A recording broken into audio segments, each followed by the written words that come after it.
13h08, soyez les bienvenus si vous nous rejoignez sur BFM TV. Vous regardez Affaires suivantes, le magazine qui décrypte chaque semaine l'actualité police-justice. Au sommaire de cette émission, le procès de Nordal Lelandais. Le maître chien de 38 ans sera jugé à partir de demain devant les assises à Chambéry pour le meurtre du caporal Arthur Noyer. 3 ans et demi qu'il est emprisonné, Nordal Lelandais, depuis le meurtre de la petite Maëlys. 3 ans et demi et toujours beaucoup de zones d'ombre qui persistent sur sa personnalité. Ce procès sera l'occasion d'en savoir plus sur celui qui est peut-être loin d'avoir livré tous ses secrets. Ce sera dans un instant, juste après le dossier de la semaine.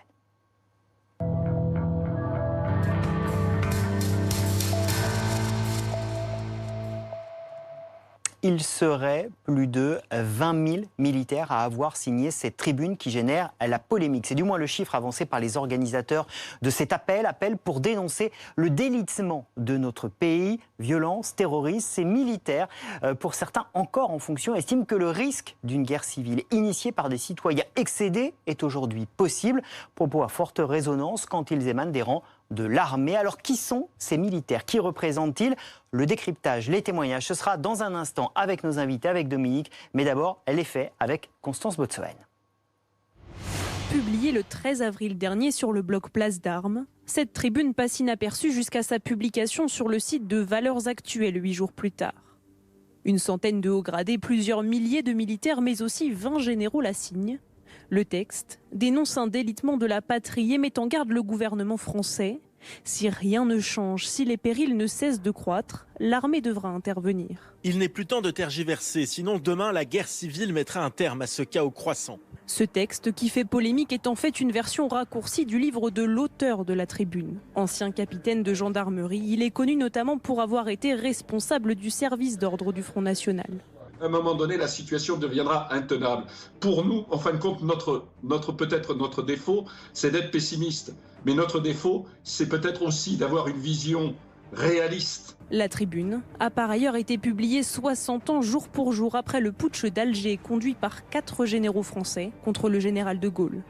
Mais les signataires démentent l'idée même de coup d'État militaire. Il s'agit pour des citoyens de s'exprimer sur l'avenir de leur pays. C'est un cri d'alarme qui est lancé à nos dirigeants et ce n'est que cela. Choquée par la tribune qu'elle qualifie d'insulte, la ministre des Armées a ordonné le recensement de ses signataires en début de semaine.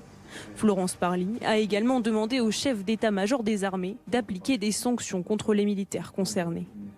Et évidemment, cet appel qui a suscité beaucoup de réactions et la polémique cette semaine mérite décryptage. C'est ce qu'on va faire dans l'affaire suivante avec nos invités. David Galtier, bonjour. Vous êtes général d'armée de 2e section. On va en parler puisque ça concerne aussi certaines personnes de cette tribune. Ancien inspecteur général des armées gendarmerie, 40 ans de service. Et vous êtes aussi l'auteur de Mon combat contre les crimes aux éditions Robert Laffont. Merci d'être avec nous. Ulysse Gosset également avec nous, éditorialiste BFM TV, politique internationale. Avant de vous entendre, monsieur Galtier, je voudrais d'abord qu'on dise un mot avec Ulysse. Parce qu'elle n'est pas anecdotique, cette tribune, parce que vous avez joint l'un de ceux qui était à l'initiative de cette tribune il y a quelques minutes, et le nombre de signataires est peut-être beaucoup plus important que ce qu'on croyait jusque-là. En tout cas, le nombre continue d'augmenter, puisque selon les chiffres effectivement des organisateurs de l'appel, à commencer par le capitaine Fabre Bernadac, ancien de l'armée, ancien de la gendarmerie très précisément, eh bien il y aurait aujourd'hui 22 000 signataires, dont une cinquantaine de généraux. Je vous rappelle qu'au début, on avait parlé de 26 généraux et 1500 signataires. Donc en fait, les menaces de sanctions, les menaces de radiation en particulier pour les généraux en retraite ou les militaires en retraite, n'ont pas freiné, si vous voulez, le mouvement.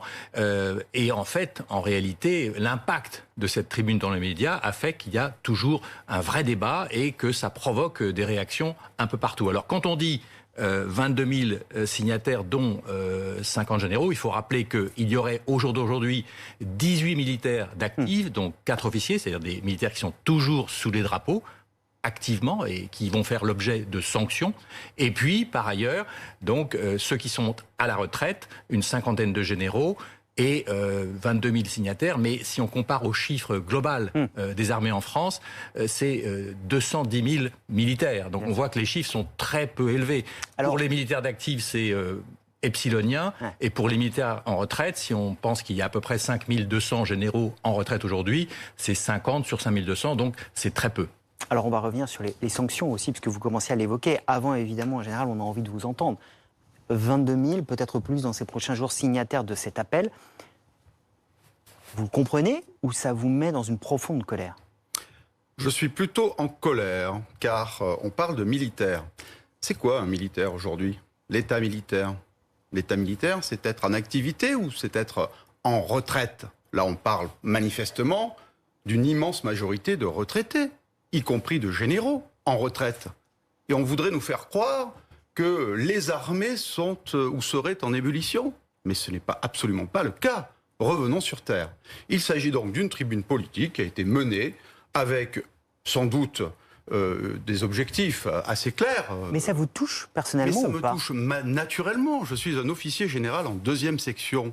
Moi, j'aime mon statut, je veux le défendre, et c'est pas en écrivant de telles tribunes qu'on défend son statut. Pas du tout. Général, donc on a bien compris, vous ne l'auriez pas signé, de toute façon, même retraité, vous ne l'avez pas signé. Pourquoi? Je suis en 2e section, je ne le signe pas. 2e section, ça veut dire retraité? C'est entre... Pas du tout. Alors, qu'est-ce que ça veut dire? Nous sommes entre la 1re section et la retraite. C'est un statut particulier, puisque nous sommes en mesure d'être rappelés par le ministre des Armées ou de l'Intérieur pour la gendarmerie, afin de poursuivre une mission d'intérêt général ou d'État. En l'occurrence, cela ne dure qu'entre la fin de notre mandat et puis la 67e année, où nous partons en retraite. Donc c'est un statut particulier. Pourquoi vous ne l'auriez pas signé? Je ne l'ai pas signé, je ne la signerai pas, parce qu'il y a des erreurs, me semble-t-il, de fond, mais ça se discute sur le constat, mais surtout de forme. Et ça ne se discute pas. Parce que l'état militaire, c'est la neutralité des armées, c'est la loyauté, c'est de la discipline. Et nos militaires d'active, il y en a très peu, vous l'avez souligné, ne sont pas en cause parce qu'ils auraient participé à un quelconque appel. Ils sont en cause parce qu'ils ont franchi la ligne rouge et ils auront sans doute des sanctions disciplinaires qu'il ne m'appartient pas d'évoquer. C'est au regard du Code de la Défense, tout simplement. Alors justement, sur les sanctions, pardon, oui. Je voudrais qu'on s'arrête un instant, Ulysse, puisque la ministre des Armées a parlé très vite, le général Lecointre, le chef d'état-major, le chef des armées a parlé très vite.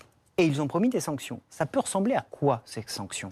Alors, il y a 2 cas de figure. D'abord, pour les militaires qui sont toujours actifs, ils sont 18, dont 4 officiers, ils vont être sanctionnés assez rapidement sur décision de leur chef de corps, évidemment en liaison avec le ministère de la Défense et le chef d'état-major des armées et la ministre.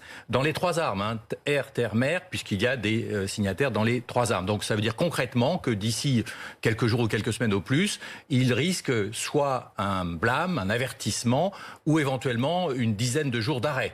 On ne pense pas que la sanction irait jusqu'à la radiation, c'est-à-dire finalement le licenciement de l'armée.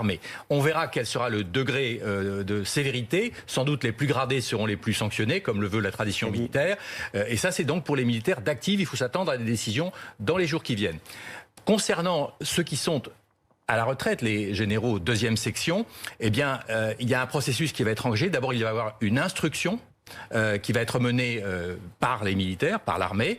Ensuite, il y aura donc la convocation de ce qu'on appelle un conseil supérieur de l'armée, composé du chef d'état-major de l'armée en question, d'officiers, et le général signataire sera convoqué pour s'exprimer. Il pourra être accompagné d'un défenseur, et là, il risque purement et simplement la radiation, c'est-à-dire qu'il perdra le droit de porter son uniforme, il gardera sa retraite, on ne va pas lui enlever sa retraite, mais il n'aura plus les avantages matériels liés aux militaires en retraite, notamment les cartes de transport, etc.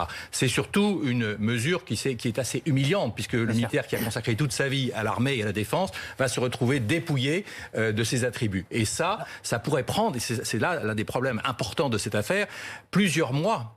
C'est-à-dire qu'on va avoir non seulement la convocation du Conseil supérieur de défense, ce n'est pas un tribunal militaire, attention, mais néanmoins un Conseil supérieur des armées, c'est quelque chose d'important, ça va se tenir à Ballard, ici à Paris, dans le 15e arrondissement, et le militaire qui sera sanctionné pourra faire appel, comme toute sanction administrative. Donc ça va traîner et entacher dans la longueur l'armée. Et ça pourrait aller jusqu'au Conseil d'État, comme il y a déjà eu un précédent dans la gendarmerie, un lieutenant-colonel qui a été radié de la gendarmerie, il a fait appel devant le Conseil d'État et finalement il a été réintégré.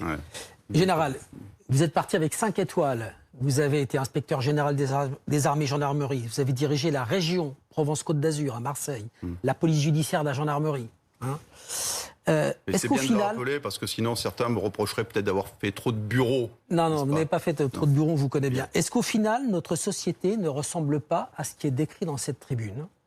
Et est-ce que la forme ne cache pas le fond? On est en train de mener un débat sur des officiers qui ont signé, qui vont être sanctionnés ou non, mais est-ce que notre société ne ressemble pas à ce qui est décrit dans cette tribune? Croyez-vous qu'on attende un écrit d'une page de quelques officiers généraux en deuxième section et en retraite pour savoir quel est l'état actuel de la sécurité dans notre pays? Est-ce qu'elle ressemble à ça ou pas, notre société? Notre société connaît des difficultés. Des drogue, du terrorisme. Je ne partage pas un pessimisme extraordinaire parce que la France n'est pas en péril. La France est menacée, on connaît ces menaces, on les a identifiées. La première d'entre elles aujourd'hui, c'est quand même une crise sanitaire. Que je sache. Vous ne répondez pas à ma question, les morts David Galtier, vous ne répondez pas à ma question. Est-ce que notre société répond, on ne parle pas de la pandémie, à ce qui est décrit dans cette tribune? Ce qui est décrit dans cette tribune, d'abord, c'est beaucoup trop succinct pour dire si c'est exact ou pas. Prenons le rapport de la DGSI sur l'islamisme fondamental et les menaces qu'il fait peser sur le pays. Prenons les débats ouverts par des cercles de réflexion qui avancent même des stratégies. Puisque nous sommes parmi les armées, il y a un cercle de réflexion interarmée avec des généraux qui sont en deuxième section, qui écrivent et qui invitent au débat et qui approfondissent la question. Ce n'est pas le cas de cette tribune. Mais il y a peut-être plus de 22 000, c'est les chiffres que nous disait Ulysse à l'instant, militaires qui pensent que c'est le cas et qui signent ces tribunes, et il y en aura peut-être d'autres. Le 16 mars dernier, Mediapart publiait une enquête pour révéler des accointances entre certains militaires, quelques dizaines, et des groupes néo-nazis. La ministre s'en est immédiatement saisie et des enquêtes sont lancées. Est-ce que ces deux affaires sont le symptôme quand même qu'il y a dans l'armée des groupuscules, des petits groupes extrêmes qui existent aujourd'hui et qui se développent? Et c'est une question pour vous deux, et pour Ulysse qui connaît bien l'armée, et pour vous évidemment, et aussi avec votre ressenti. Mon ressenti est clair, ce n'est pas le cas. L'armée française, les armées françaises et la gendarmerie sont profondément républicaines. Je l'ai suivi, et je peux vous l'affirmer, pendant 40 ans. Si c'était le cas d'ailleurs, ça fait longtemps que la DRSD, ex-DPSD, direction de la sécurité, du renseignement et de la protection sécurité, du secret de la protection défense. Avant DPSD, aujourd'hui DRSD, du renseignement, de la sécurité. Sauf que là, les néo-nazis, c'est Mediapart qui le sort. Hein. Mais Mediapart peut sortir ce qu'il veut. Il connaît peut-être bien l'armée. On peut citer le nombre de cas. Il y a une cinquantaine de cas, effectivement, qui ont été identifiés et tous ont été licenciés, radiés de l'armée. Ils ont été sanctionnés très rapidement par les états-majors. Donc c'est vrai qu'il y a eu des cas, mais en même temps, ils sont extrêmement minoritaires. Hein. On parle de 50 cas sur une armée de 210 000 hommes. 210 000 hommes, plus la gendarmerie qui est à plus de 100 000 hommes, plus les réservistes de la gendarmerie, 140 000 hommes. Tout ça est une infime minorité. Et puis, vous voudriez quoi? Que l'armée ressemble à autre chose qu'à la nation? L'armée est le reflet de notre société, de sa diversité. Et qui ne va pas toujours très bien. Une armée républicaine. Qui ne va pas. Je n'ai pas dit qu'elle allait bien. J'ai dit qu'elle était aujourd'hui sous le coup de menaces réelles, identifiées. Mais pour autant, n'instrumentalisons pas les armées dans ce débat qui fait polémique. Ulysse, est-ce qu'il y a des tensions au sein de l'armée sur ces petits groupes? Forcément, ça inquiète, à juste titre. Non, d'abord, il faut rappeler qui sont les signataires. On citait un certain nombre de généraux. Ils ont tous entre 70 et jusqu'à 92 ans. Donc c'est une génération, si vous voulez, qui a servi dans les armées, mais qui n'est pas la génération d'aujourd'hui. Depuis, l'armée a profondément changé. D'abord, c'est devenu une armée professionnelle. Et comme l'a indiqué le chef d'état-major, le général Lecointre, dans son interview au journal Le Parisien, la génération aujourd'hui dans les armées n'est pas celle de la guerre d'Algérie, puisque vous savez, il y avait ce fantasme du putsch. Il dit que c'est un fantasme totalement hors de propos et qu'il n'y a pas de menace de putsch et il n'y a pas de putschistes dans l'armée. L'armée d'aujourd'hui, elle se concentre sur ses missions, elle n'est pas là pour le maintien de l'ordre. Mais ce qui est vrai, c'est qu'au sein de l'armée, il y a une tendance d'extrême droite qui existe, qui a toujours existé, qui fait partie de la tradition militaire française, et qu'aux élections, notamment celle de 2017, on estime qu'il y a à peu près 40% des militaires qui ont voté pour le Front National. Merci beaucoup à vous deux d'être venus nous éclairer sur ces tribunes, nous apporter des clés de compréhension. On va continuer évidemment à suivre tout cela avec attention. On se retrouve dans un instant dans l'affaire suivante. La fin des recherches pour retrouver le corps d'Estelle Mouzin. Jeudi, tout s'est arrêté. Depuis lundi, en effet, une 6e campagne de recherche avait été initiée dans cette forêt des Ardennes, à 4 km de là où Monique Olivier et Michel Fourniret avaient séquestré la petite fille de 9 ans. Des fouilles arrêtées, infructueuses, mais pour autant, ce n'est pas un échec, car pour la première fois, Monique Olivier a parlé. Qu'a-t-elle dit? Tous les détails, c'est dans un instant.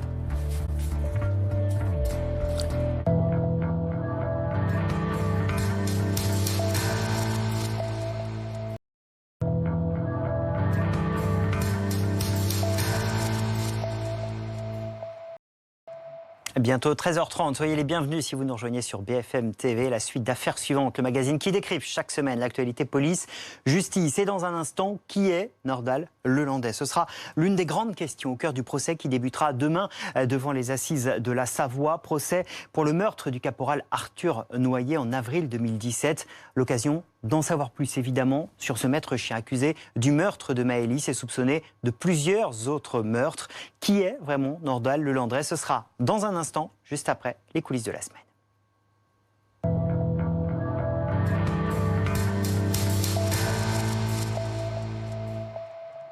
Les coulisses de recherche, malheureusement, une nouvelle fois infructueuse. Depuis lundi, une 6e campagne de recherche avait démarré dans la forêt des Ardennes pour tenter de retrouver le corps de la petite Estelle Mouzin. Ces recherches sont terminées jeudi et il y avait au cœur de ces recherches une femme, celle que vous voyez ici, Monique Olivier. Monique Olivier, que l'on n'avait pas vue depuis des années, qui est revenue donc dans cette forêt des Ardennes, parler avec la juge, avec les enquêteurs, tenter de les diriger pour tenter, encore une fois, de retrouver le corps d'Estelle Mouzin. Infructueux encore cette fois, mais évidemment beaucoup d'éléments intéressants puisque Monique Olivier a parlé pour la première fois depuis longtemps. Elle a dit des choses très précises à la juge. Tous les détails dans un instant, mais d'abord les dernières images des derniers jours avec Constance Botsoen. La zone est bien connue des enquêteurs, à proximité de la ville natale de Michel Fourniret. Selon Monique Olivier, c'est ici que l'ogre des Ardennes aurait déposé le corps d'Estelle Mouzin le 11 janvier 2003. On a un emploi du temps qui est quasiment, je dirais, toutes les pièces du puzzle commencent à s'embriquer les unes dans les autres. Et donc on a un itinéraire, on a un emploi du temps du samedi 11 janvier 2003 qui a l'air assez fiable. Ces images de mercredi dévoilent une Monique Olivier changée, vieillie. Pendant 4 jours, elle accompagne les enquêteurs. Elle les guide pour tenter de retracer le parcours de Michel Fourniret dans ces bois. Mais les précisions manquent car l'ancienne compagne du tueur en série serait restée dans la voiture, pendant que lui s'enfonce dans les bois, le corps de la fillette dans les bras. Au terme de 4 jours de fouilles minutieuses, les espoirs des parents d'Estelle s'envolent, le corps de leur fille demeure introuvable.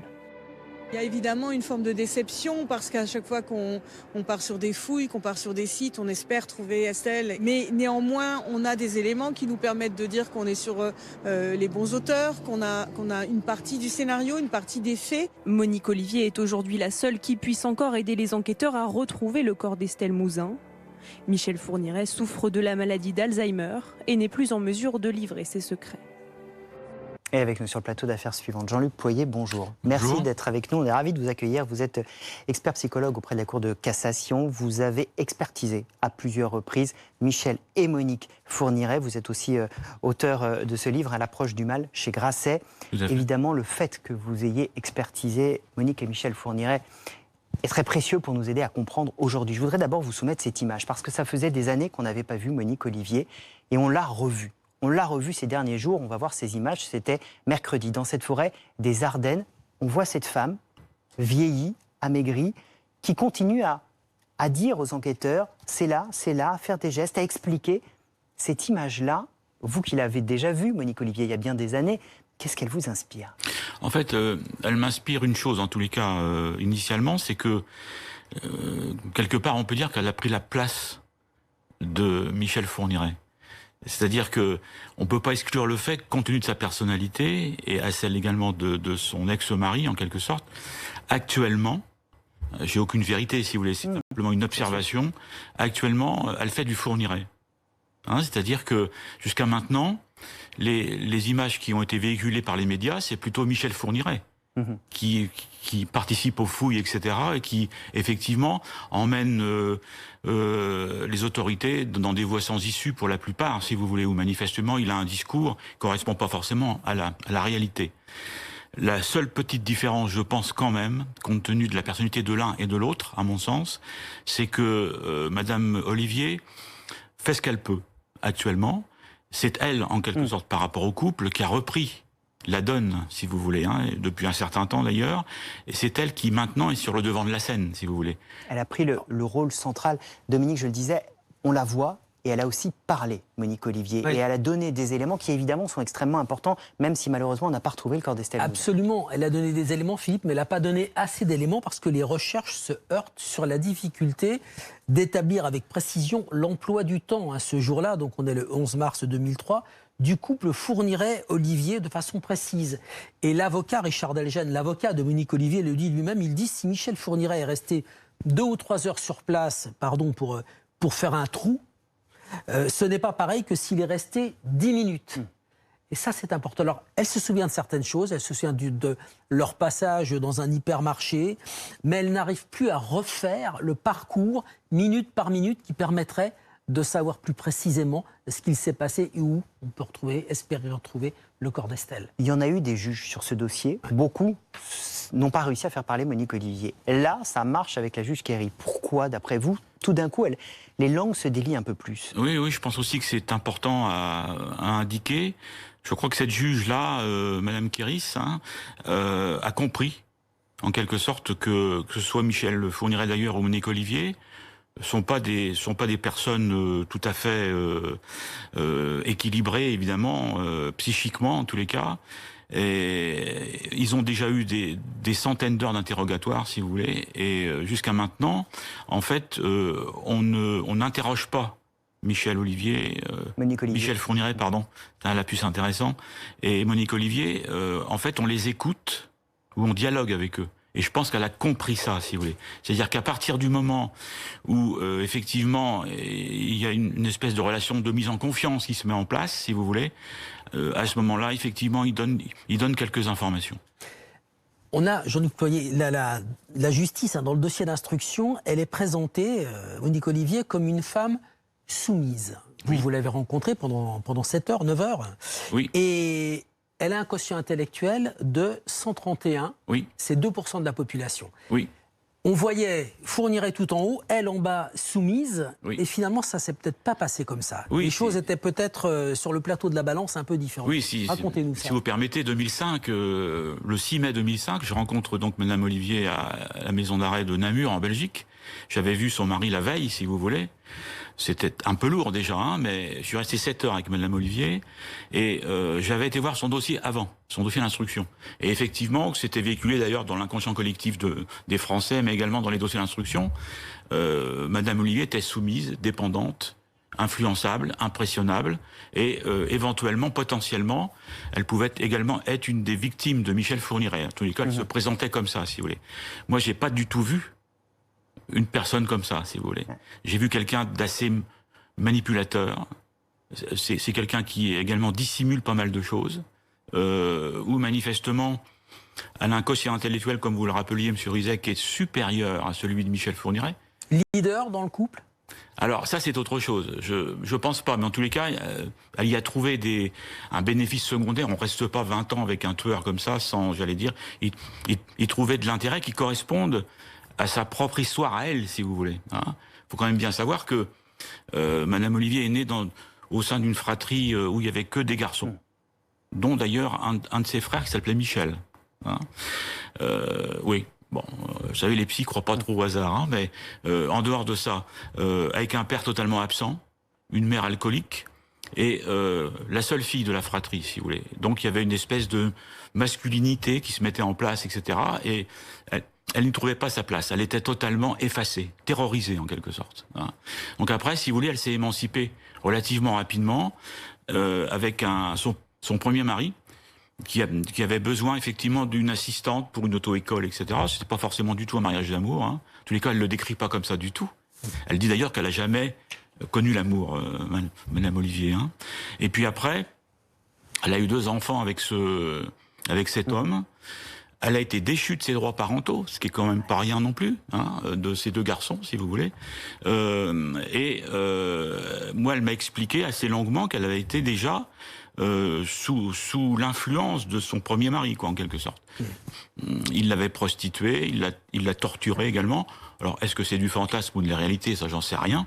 Moi, ce qui m'intéresse, c'est ce qu'elle me dit, si vous voulez. Hein. Et puis après, effectivement, pour répondre à la question de M. Rizet sur la soumission, je crois pas du tout. Moi, c'est la thèse que j'ai soutenue au procès de Charleville. Il y avait un enjeu considérable pour elle, si vous voulez. Hein.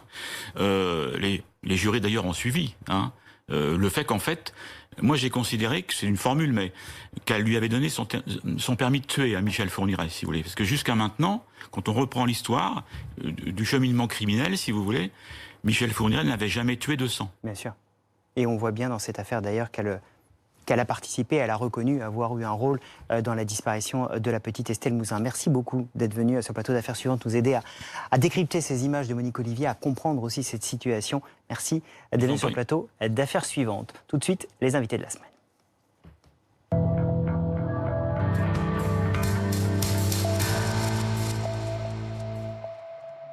Plus de 3 ans et demi maintenant qu'il est en prison. Nordal Lelandais sera jugé pour un premier meurtre à partir de demain devant la cour d'assises de Savoie, jugé pour le meurtre du caporal Arthur Noyer en avril 2017. Un meurtre commis 4 mois avant de s'en prendre à la petite Maëlys. Ce procès permettra de savoir un peu plus ce qui est arrivé à Arthur Noyer. Ce sera aussi l'occasion d'en savoir plus sur ce maître chien qui conserve encore aujourd'hui de nombreuses zones d'ombre. Constance Botzen.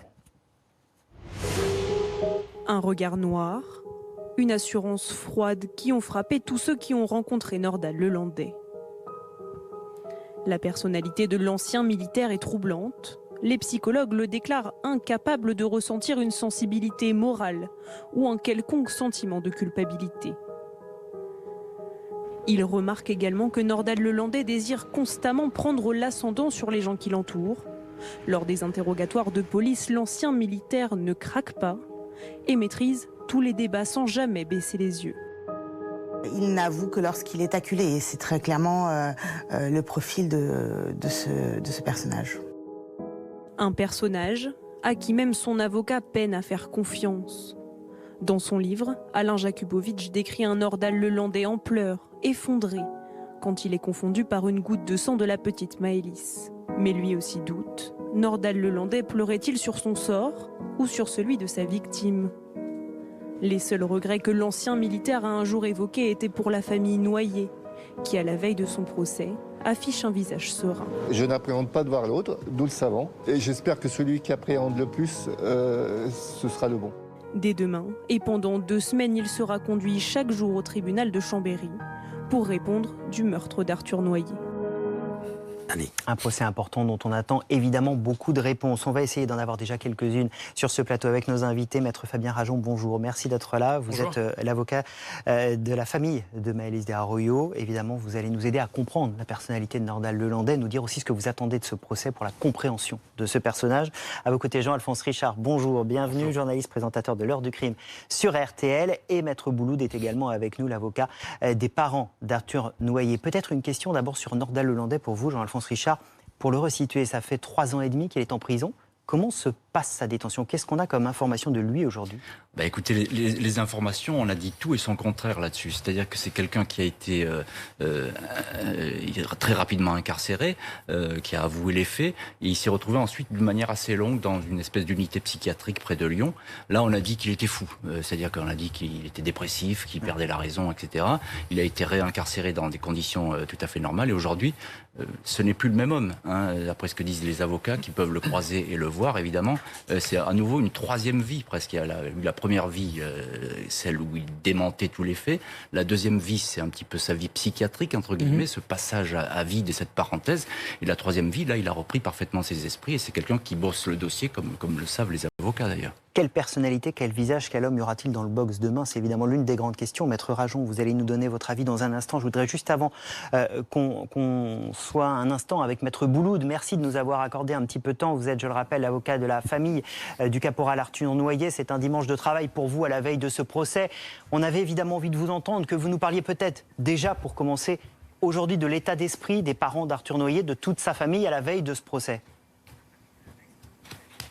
Bonjour.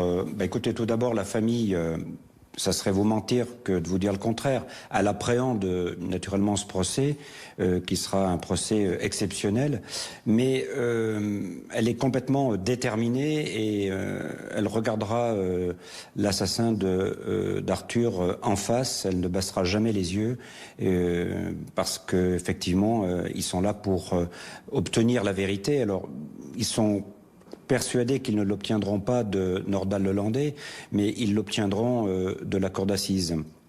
La confrontation que vous évoquez, ce regard dans les yeux d'une famille avec le meurtrier de son fils, c'est évidemment un moment difficile. Ça se prépare, vous les accompagnez dans ce moment-là? Bien sûr que nous avons déjà préparé cet instant, l'entrée de l'accusé dans le box, le croisement des regards, mais ils s'y sont préparés déjà depuis des mois et je crois que cet instant-là sera très important pour la famille, mais je crois qu'il sera peut-être même encore plus important pour l'accusé, car ce sera la première fois que l'accusé verra les membres de la famille, tous les membres de la famille, c'est-à-dire il y aura le frère, il y aura les parents, mais il y aura également les grands-parents qui seront là et qui ne baisseront pas le regard, qui le regarderont en face et qui attendront de lui qu'il démontre qu'il a bien gravi la pente de la rédemption. Nous, Maître Bouloud, dans un instant. Dominique. Maître Rajon, en quoi ce procès-là d'Arthur Noyer, enfin, de la mort d'Arthur Noyer, vous intéresse, vous, avocat des parents de Maëlys?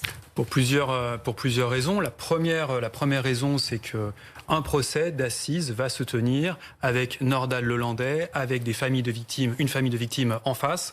Ça va nous permettre à nous, dans la perspective de notre procès, Maëlys, de voir comment les choses se passent, de voir comment les débats vont se dérouler, de voir quelle va être la stratégie de la défense. La stratégie de la défense dans le cadre de l'instruction Maëlys, on la connaît, on l'a appréhendée, on l'a vu. Là, en revanche, on va être dans le cadre du débat. Et ce sera effectivement la première fois que Nordal-Lelandais aura à répondre en public, dans le cadre d'une audience publique, de ces actes. Et donc, c'est effectivement pour nous important dans la perspective du renvoi de Nordal-Lelandais devant la cour d'assises. Je vais être discret. On souhaite effectivement être discret et ne pas gêner la défense des parties civiles, ne pas gêner Bernard Boulou, ne pas gêner la famille d'Arthur Noyer. Il y a 2 temps, il y a 2 procès, un procès Arthur Noyer, un procès Maëlys, et ces 2 temps-là doivent être respectés. C'est le souhait de la famille d'Arthur Noyer, et bien évidemment, ce souhait-là, on le respecte sans la moindre difficulté. Question plus personnelle, c'est aussi un moment difficile pour les parents de Maëlys, ou pas? Effectivement, je pense que de la même manière que pour les parents d'Arthur Noyer, c'est effectivement un moment qui est très important. On en attend beaucoup, on attend beaucoup de la justice. Pas grand-chose de Nordal-Lelandais, mais il y a une attente de la part effectivement des parents de Maëlys. Et puis ensuite, il y a une forme, bien évidemment, d'appréhension. Et je pense que ce sera le cas de mes clients le moment venu, lorsqu'on se retrouvera devant la cour d'assises de l'Isère. Ouais. Jean-Alphonse, les 2 avocats nous disent la même chose. On n'attend pas grand-chose de Nordal-Lelandais. C'est quelqu'un qui a parlé dans les enquêtes, mais qu'au moment où il était vraiment acculé, c'est un personnage qui parle peu, en fait, qui donne peu d'éléments. Absolument. Moi, j'ai envie de dire qu'on attend tout de Nordal-Lelandais. Parce qu'effectivement, c'est quelqu'un qui, chaque fois, a parlé au dernier moment devant le fait accompli. C'est un peu le propre, d'ailleurs, des serial killers, il faut bien le dire. C'est-à-dire que c'est des gens qui laissent venir les enquêteurs à eux. Une fois que les enquêteurs ont enfin accumulé des indices, des preuves suffisantes, là, ils se mettent à table et ils vont parler. C'est le cas de Nordal-Lelandais. Et ce qu'il y a de très intéressant dans ce procès, ce premier procès, avec l'affaire Arthur Noyer, c'est que c'est le calque, si vous voulez, de Maëlys. Hein, c'est-à-dire qu'il avoue les faits pour Maëlys comme il avoue les faits pour Arthur Noyer de la même manière, une fois qu'il est acculé. Donc il va falloir là que la cour d'assises, et c'est son rôle, et on sait que la cour d'assises est un théâtre et que parfois il en surgit des miracles. Il va falloir que la cour d'assises lui mette la pression, lui montre que la cour d'assises est forte, que la justice a des éléments pour pouvoir peut-être obtenir une nouvelle vérité de la part de Lelandais, qui multiplie les personnalités comme il multiplie les déclarations, il faut bien le dire. Maître Bouloud, est-ce que vous avez, vous j'imagine en travaillant, et vous n'allez pas nous livrer les secrets des prochains jours, mais comment allez-vous traiter Nordal Lelandais? Comment allez-vous l'interroger? Je parlerai de lui comme étant l'accusé. Hein, ça sera très exactement ce qui sera du 3 au 14 mai prochain. Voilà, je vais l'appeler l'accusé et je pense que la famille continuera à l'appeler l'autre tant que Nordal Lelandais n'aura pas livré la vérité, tant qu'il n'aura pas expié, quoi. Donc, à partir du moment où il livre la vérité, où il se libère, la famille pourra peut-être le rappeler par son nom, mais tant qu'il ne se libère pas, on peut comprendre cette famille Noyer qui considère cet homme comme quelqu'un qui ne peut même pas porter son nom. Il fait honte à sa famille, il fait honte à l'espèce humaine, ce qu'il a fait à Arthur, mais ce qu'il a fait également à Maëlys. Donc c'est pour ça que la famille Noyer le qualifie de l'autre. Moi, en tant que juriste, ça sera l'accusé. Dominique. Question à Bernard Boulou et à Fabien Rajon, à tous les deux avocats. Lui aussi, il a un avocat, Nordal Lelandais, et pas des moindres. Un avocat qui peut mordre fort, un avocat qui cogne fort. Est-ce que vous vous préparez à ça aussi, en plus de Nordal Lelandais, Maître Jakubowicz en face de vous? Maître Rajon et Maître Bouloud, on vous écoute après. Oui, on le fait comme on l'a fait déjà pendant les 3 années d'instruction, puisque des rendez-vous, des rencontres avec la défense, il y en a eu, il y en aura d'autres. Il y aura effectivement ce procès d'assises. Ouais, c'est pas quelque chose qui m'inquiète plus que cela, parce qu'un avocat doit convaincre. Et il doit convaincre des jurés d'assises. Et je pense que le défi numéro 1 pour la défense, c'est pas tant d'entrer dans des punchlines avec les parties civiles, c'est plutôt d'aller convaincre les jurés qui vont se prononcer sur la culpabilité, qui vont ensuite se prononcer sur la peine. Je pense que l'enjeu numéro 1 pour la défense de Lelandais est effectivement là. Or, je pense que des futurs jurés qui ont vocation à être tirés au sort et à être désignés lundi aux assises de la Savoie, puis plus tard aux assises de l'Isère, ce sont tout simplement des citoyens, des gens qui ont lu la presse, des gens qui se sont informés de qui était ce Nordal Lelandais. Alors oui, il y aura tout un travail qui va être fait durant le débat devant la cour d'assises, mais je pense que les gens, et en particulier les jurés qui seront tirés au sort et qui siégeront aux assises de la Savoie, ont déjà leur idée sur qui est Nordal Lelandais. On a encore beaucoup de choses à apprendre. Justement, c'est la question que je vais vous poser. Vous, quelle est votre idée aujourd'hui sur Nordal Lelandais ? Un prédateur en premier lieu, un prédateur de sang-froid qui prend toutes les précautions au moment des faits, qui prend toutes les précautions après les faits et qui prend toutes les précautions dans le cadre effectivement de sa défense. Oui, il travaille sa défense, ça, on en a clairement la conviction. Oui. Jean-Alphonse, avec le recul que vous avez, vous, quelle est votre vision de ce personnage ?